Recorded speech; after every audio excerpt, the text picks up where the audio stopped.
Sure. Supernatural. I am. I'm going back next week to go back and recur my role. I'm really happy about it. I'm excited. Well, I don't know if that part of me is coming out. Maybe the other mirror part will be coming out. I'm not quite sure which it'll be, but I'm happy to be going back. I was talking to Chris Leonard, who's a composer on the show, just here at Comic-Con. We were talking about your character. And as expected, we both like about him. in like day one. He's always like simmering, but never boiling. But you always see little glimpses of him ready to boil, even with Monroe and stuff. And that's what makes him so fascinating. He's a fascinating character. I love Tom Neville. I love what they've written for me in this Revolution show. I mean, he's a guy who, in one part of him, feels like he could probably do it better, but he's a good soldier, so he follows orders. Now we're moving into a world where he's thrown into a very desperate situation. You know, where the bomb is dropped, and we've got all kinds of kind of tribal people inhabiting what is the rest of the United States, and I feel as if Neville's out of his comfort zone.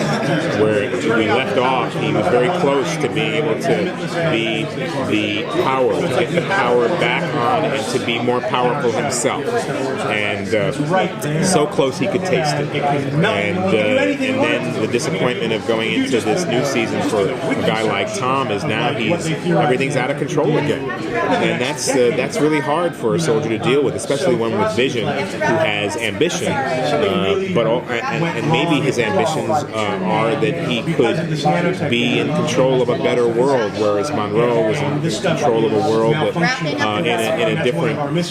in a different fashion. He was just much more unpredictable. Neville wants things to be stable, but they aren't, and he's not able to find, I don't think, the rest of his family. So that puts him in a place of terrible desperation. That's what I was going to say. I just realized the wife is.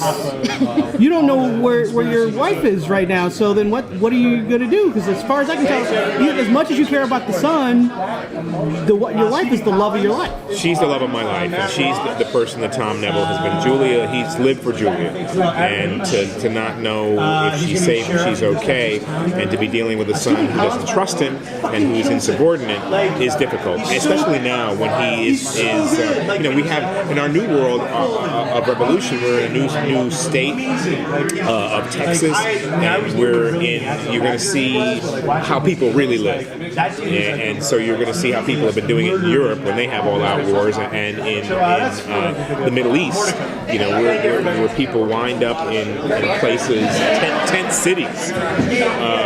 That's where we're going to start, and it's going to be a very desperate world that we revisit. So hold on to your seats, because this revolution thing is unpredictable, as is Tom Neville.